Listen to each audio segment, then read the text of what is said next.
सज्जनों ते मित्रों, मैं थोड़ा अपना वीर मलक बशीर देश पंजाब यूट्यूब चैनल तो पिछले दिहाड़ियां ख्वाजा साद रफीक ने अपने वालिद मुहतरम की बरसी मनाई तो उत्थे बहुत सारे असली हकीकी सियासी समाजी कारकुन आए जिन्हों के नज़रिए के मुताबिक सियासत इबादत है। तो ख्वाजा साद रफीक ने इकट्ठ के नाल गलबात करदे की आख्या है तो जरा फिर सुनो।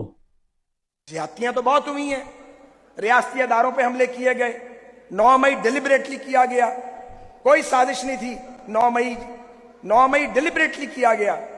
उससे पहले जब हमने नो कॉन्फिडेंस किया, इमरान खान साहब को चाहिए था नो कॉन्फिडेंस का जमहूरी तरीके से मुकाबला। नासिर मदनी साहब काबिल एहतराम ने इमरान खान के दौरे हुकूमत उन्होंने हकीकी जमहूरी आज़ादी सी, इमरान खान के बारे बहुत कुछ कहते रहे।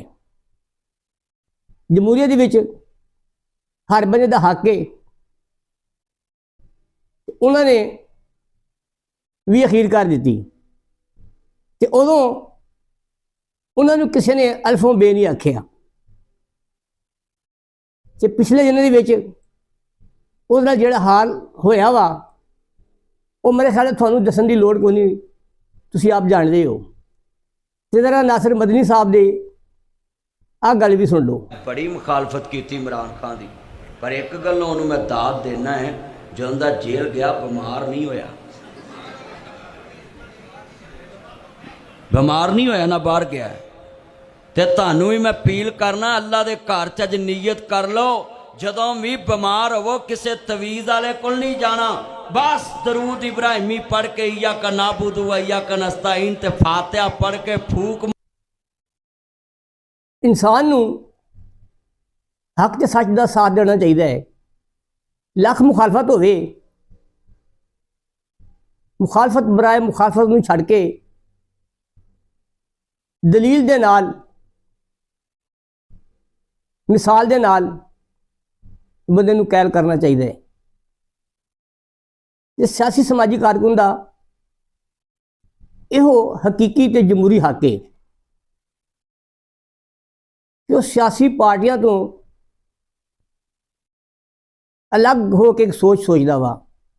बेशक उदा सियासी पार्टियों का तल्लुक होंदा वा, लेकिन वो हक नूं हक कहंदा वा ते सच नूं सच कहंदा वा।